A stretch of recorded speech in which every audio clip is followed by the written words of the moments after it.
Your Excellencies, distinguished ladies and gentlemen, it's indeed my honor and privilege to address you as the opening ceremony of the VIII African Development Forum on Governing and Harnessing Natural Resources for Africa's Development. I would like also to extend a warm welcome to each and every one of you to Ethiopia and Addis. We are always happy to see you here, as this is your second home, as well as that for your two premier Pan-African institutions, the African Union Commission and the United Nations Economic Commission for Africa. For this particular ADF, we are especially gratified that at last we have the opportunity to reflect and analyze together what all agree to be Africa's biggest paradox.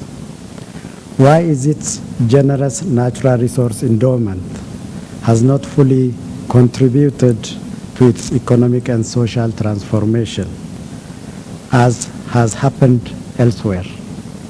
I am personally excited by the theme of this ADF, for there is much to learn both individually and collectively to effectively harness our natural resources to sustain the growth and development which Africa is showing over the last years.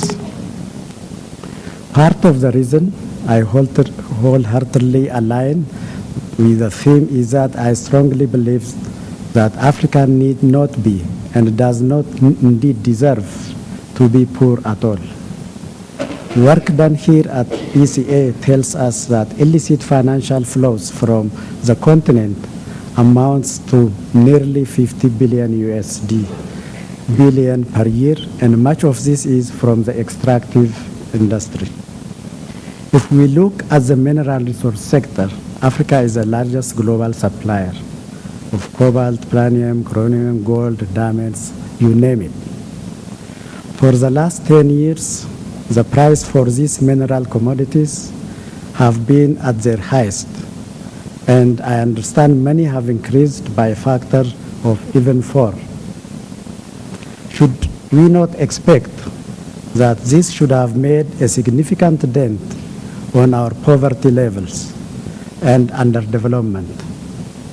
In all honesty, it is fair to say that so far Africa has lost out on this window of opportunity.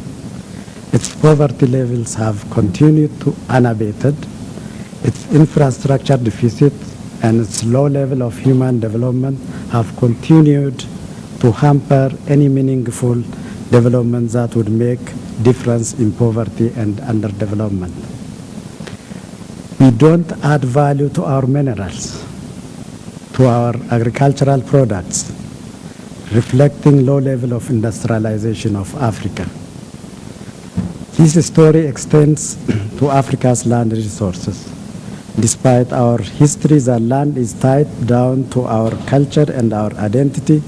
We are not properly managing our land resources in a way that benefits all of our citizens.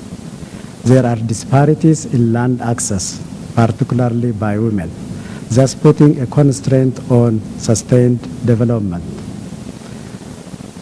The story is the same for our fisheries, which lose out to illegal fishing. The situation in our forest is alarming in terms of degradation, deforestation, seriously affecting our land and soil resources, water resources, and impacting on our agricultural development and food security sustainability. In the course of the next 2 days, we are looking up to you as a collective to explore the challenge of Africa's transformation based on its natural resource endowment. This will require us to be frank, candid, and think broadly. I am the first one to recognize that we do indeed need policy change. I would like to implore all of us to think together how we can creatively design policy and institutional space that allow for transformation. What models of governance will unlock the flow of benefits to the greatest numbers of stakeholders. For transformation to work, it must be felt at the lowest levels of our society, in the remotest rural areas included.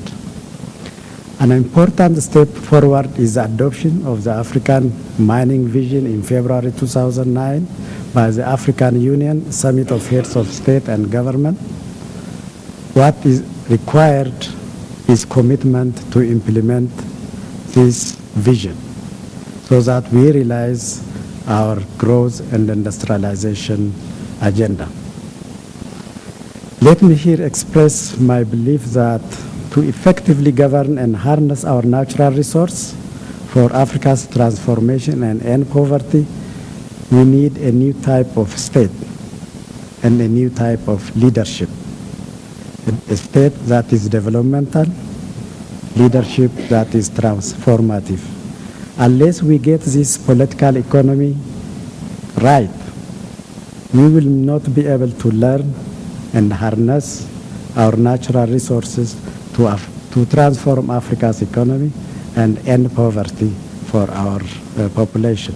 So it's important and critical to have a developmental and transformative leadership if we have to really govern and properly harness our natural resources for sustainable development and transformation.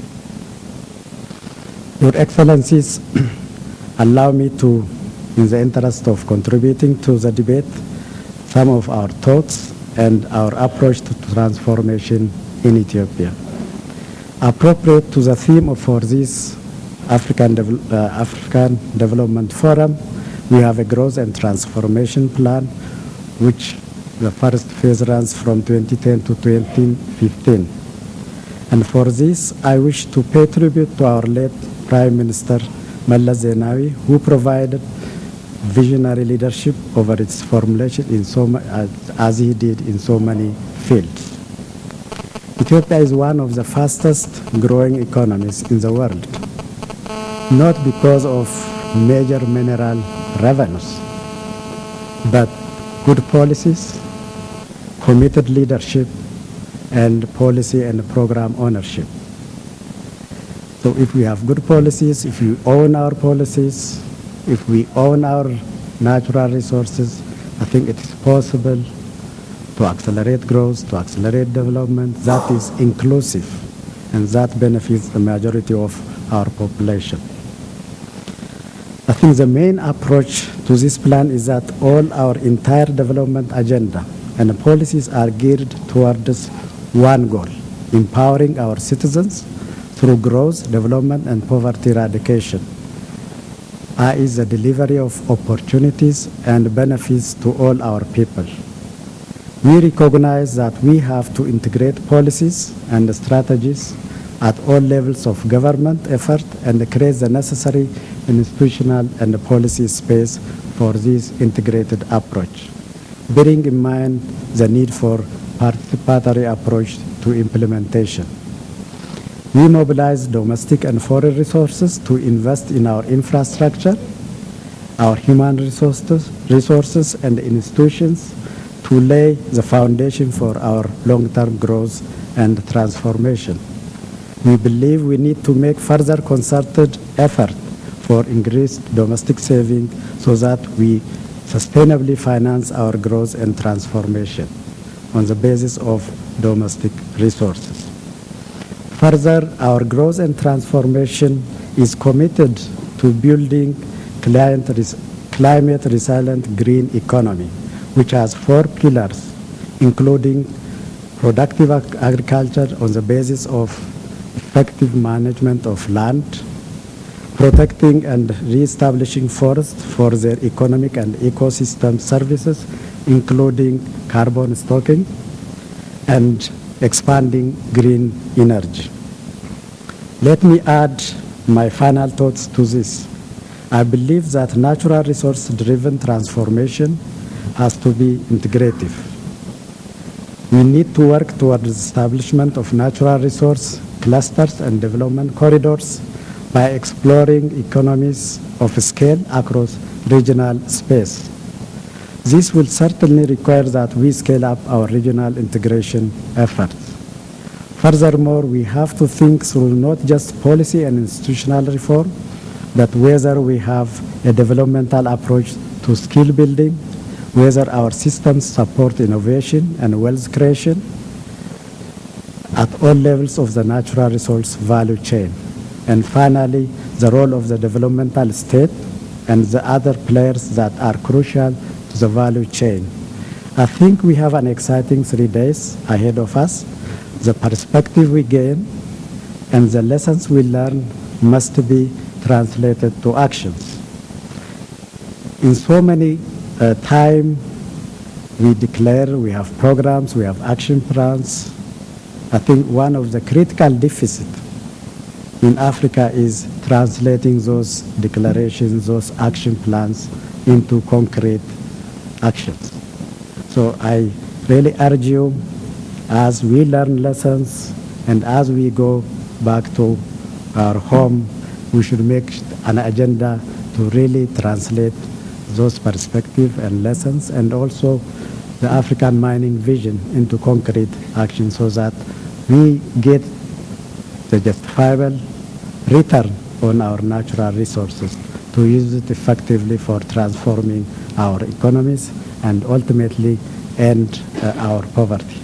And thank you for your attention, and the forum is open.